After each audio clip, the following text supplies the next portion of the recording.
Grand 3, grand C, du chapitre sur la France, démocratisation et laïcisation. La crise de l'affaire Dreyfus engendra un virage à gauche d'un point de vue électoral. Effectivement, en 1899 fut mis en place le gouvernement Waldeck-Rousseau, puis le gouvernement Combes, qui marquèrent un net virage sur la gauche.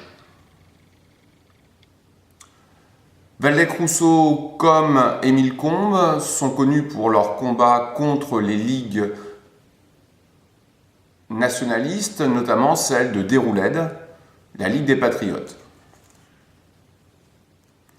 Plusieurs importants leaders furent arrêtés et condamnés par la justice pour activité anti-républicaine, pour agitation anti-républicaine.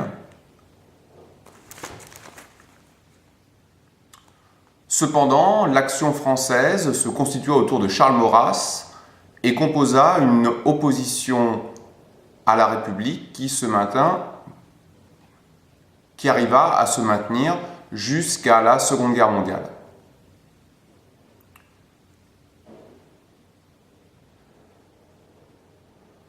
L'orientation à gauche se décline autour de trois thèmes. Le premier d'entre eux est le vote de la loi.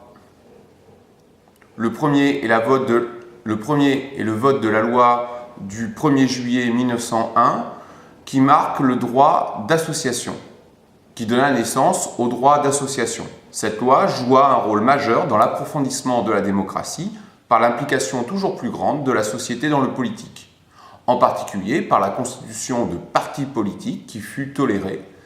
Ainsi naquirent le Parti radical, l'Alliance républicaine et démocratique, et la SFIO, la section française de l'Internationale ouvrière, en 1905, avec à sa tête Jean Jaurès. Deuxième pilier, la laïcité. Effectivement, l'Église catholique avait joué un rôle majeur dans la structuration du camp anti-Dreyfusard et par-delà marqué son opposition vive à la République et à ses valeurs.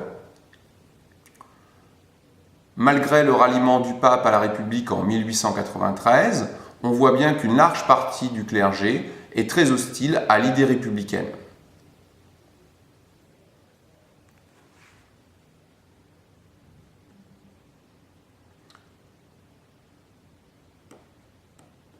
Le combat du bloc des gauches mené par Waldeck-Rousseau, puis par Émile Combes, commença par la dissolution d'un grand nombre de congrégations en mars 1903. Ces congrégations extrêmement puissantes, extrêmement riches, étaient aussi des structures d'enseignement qui contrecarraient les efforts de laïcisation de l'école publique. La résistance active, notamment dans les régions traditionnelles de Vendée et de Bretagne, donna le prétexte au gouvernement pour dissoudre l'ensemble des congrégations en 1904.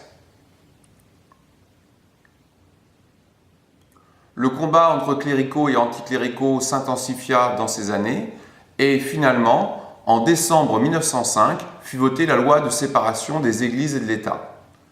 Ceci marque l'aboutissement d'un processus de laïcisation entamé dès le vote des lois scolaires de 1881 à 84. L'État ne finance plus les cultes.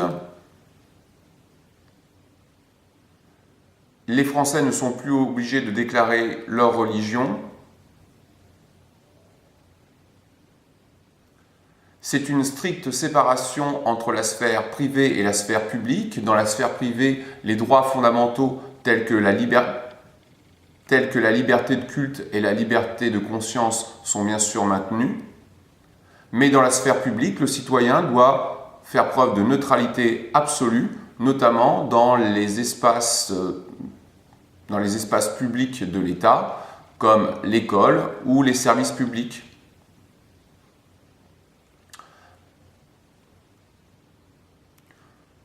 Cette loi met donc fin au Concordat de 1801, mis en place par Napoléon Ier, sauf bien sûr dans les 3 départements qui appartenaient alors à l'Allemagne, ce qui vous explique qu'aujourd'hui, les 2 départements alsaciens et la Moselle soient toujours sous le régime du Concordat de 1801. Le dernier volet de la démocratisation entamée par ces gouvernements fut plus timide.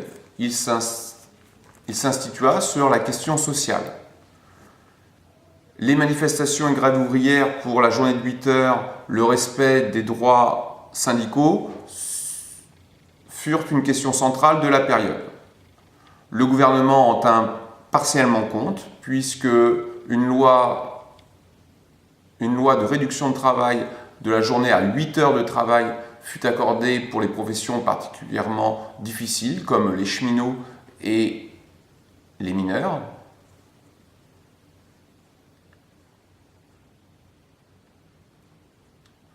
En 1906 est votée une loi sur l'établissement du repos hebdomadaire, en général le dimanche.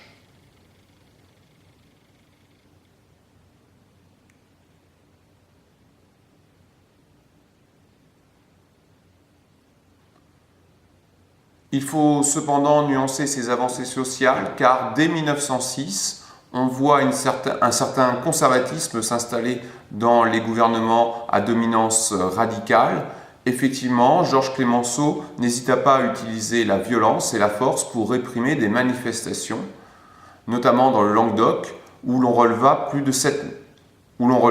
7 morts, mais également à Villeneuve-Saint-Georges, 4 morts. On voit là le retour à des méthodes autoritaires que l'on avait connues dans les années 1880-1890.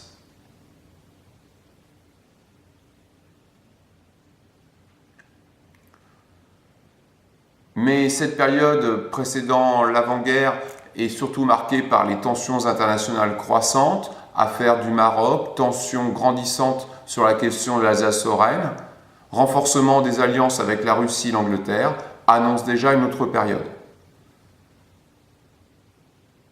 Le gouvernement, à cette occasion, fait voter des lois d'exception. Ainsi, l'impôt sur le revenu ne doit pas être compris comme une mesure de justice sociale, mais comme un moyen de fournir à l'État les moyens nécessaires en cas de conflit. Le service militaire repasse à 3 ans. On voit donc là que les tensions internationales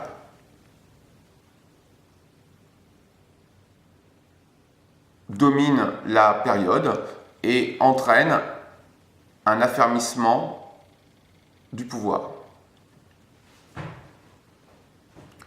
Si l'on peut parler d'une démocratisation réelle du régime, en particulier en ce qui concerne les lois sur les associations et les premières mesures prises pour protéger les ouvriers de l'exploitation capitaliste, la République de la Belle Époque fut surtout une république de classe moyenne et de notables, sur lesquels s'appuyaient les gouvernements opportunistes et radicaux. Solidement installés au pouvoir depuis 1902, ils allaient profondément marquer le modèle républicain, mais l'intégration du monde ouvrier reste largement à faire. Tandis que le nationalisme antisémite se renforçait et constituait un courant majeur de la vie politique française. L'entrée en guerre en août 1914 allait pour la première fois éprouver la solidité du régime, né lui-même de la défaite de 1871 et de l'écrasement de la Commune.